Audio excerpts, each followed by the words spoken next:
তাকে দেওয়া হলো, আর সেই যে কাজটা করলো, একটা খাজুর নিল, ইফতার করলো, রাসূল বলেন তার গুনাহ সমূহকে আমার আল্লাহ রাব্বুল আলামিন ক্ষমা করে দিবেন।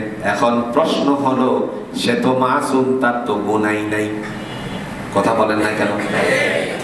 সে তো ছোট মানুষ, প্রাপ্ত বয়স্ক হয় নাই, গুনাহ করার মতো তো তার বয়সই হয় নাই। তাহলে তার গুনাহ কেমনে মাফ হবে? তার গুনাহ নয়, যে মা তার সন্তানকে দাঁড় করিয়েছেন, বাচ্চারে কার্টুন দিয়ে পয়সা দিয়েছেন, বাবা ওইগুলো কিনে দাঁড় করানোর জন্য, আমার আল্লাহ তাআলা তাদের গুনাহগুলোকে ক্ষমা করে দিবে। এই বাচ্চাটা দানশীল হবে। বাচ্চারে দাঁড় করানো, ওই বাচ্চা দানশীল যেন হয়, মায়েরা বাবারা চেষ্টা করে। আর আমাদের অবস্থা কি?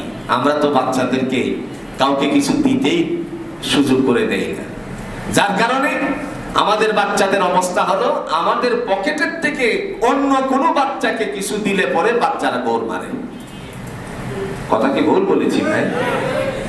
অন্যের বাচ্চা, আপনার ভাইপুত ভাতিজাকে কিছু দিলেন, আপনার বাচ্চা মাটিতে গড়াতে লাগলো। তার কারণ আপনি আপনার বাচ্চাকে শিক্ষাটা দেন নাই। আর আরবি মানুষগুলো, সৌদি আরবের মানুষ রাস্তার মধ্যে দাঁড়িয়ে আছে তার সন্তানকে কিছু দেওয়ার জন্য, বাচ্চাকে দাঁড় করাইয়া দিছে, বাচ্চা সুন্দর করে দাঁড়ায় আছে।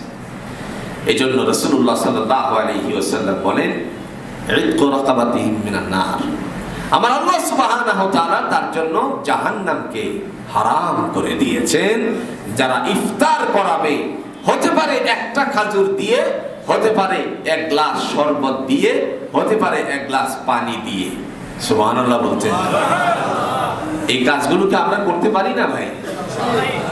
ইফতার আপনার ভরপুর হওয়া লাগবে না, মাঝে মধ্যে দেখবেন রাস্তার মধ্যে গাড়ি জ্যাম হয়ে গেছে, হয় কি হয় না?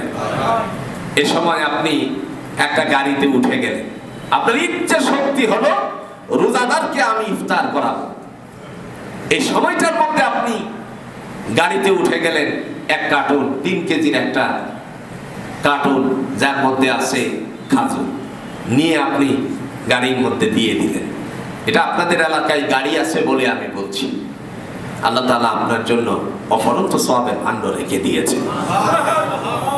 এই জন্য রাসূলুল্লাহ সাল্লাল্লাহু আলাইহি ওয়াসাল্লাম বলছেন, মান ফাত্তারা ফীহি সাইমান, যদি কোনো রোজাদারকে ইফতার করানো হয়, আল্লাহ সুবহানাহু ওয়া তাআলা তার গুনাহসমূহকে ক্ষমা করে দিবেন।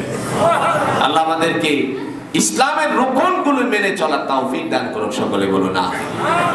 আর জোরে বলেন আমিন। প্রিয় মুসল্লিয়ান আজম, প্রত্যেক জুমায় আপনাদেরকে একটু কষ্ট করে দেওয়া হয়। 3 তলায় যারা আছেন, 4 তলাতে যারা আছেন, এবং নিচে যারা আছেন রাস্তার মধ্যে, আপনারা আপনাদের দায়িত্বটুকু একটু যথাযথভাবে পালন করার জন্য বিনীত আবদার জানাচ্ছি। আর আলোচনার ভিতরেই থাকে ইনশাআল্লাহ। রমজান মাস একটু বেশি করে দেওয়ার চেষ্টা করবেন, আল্লাহ তাআলা যেন একে অধিক আকারে ধারণ করেন। নবী মুহাম্মদ রাসূলুল্লাহ সাল্লাল্লাহু আলাইহি ওয়াসাল্লামকে আল্লাহ কোরআন দিয়ে বলছেন, যারা রমজান মাস পায় রোজা রাখতে পারে না, এরকম মানুষ আছেন।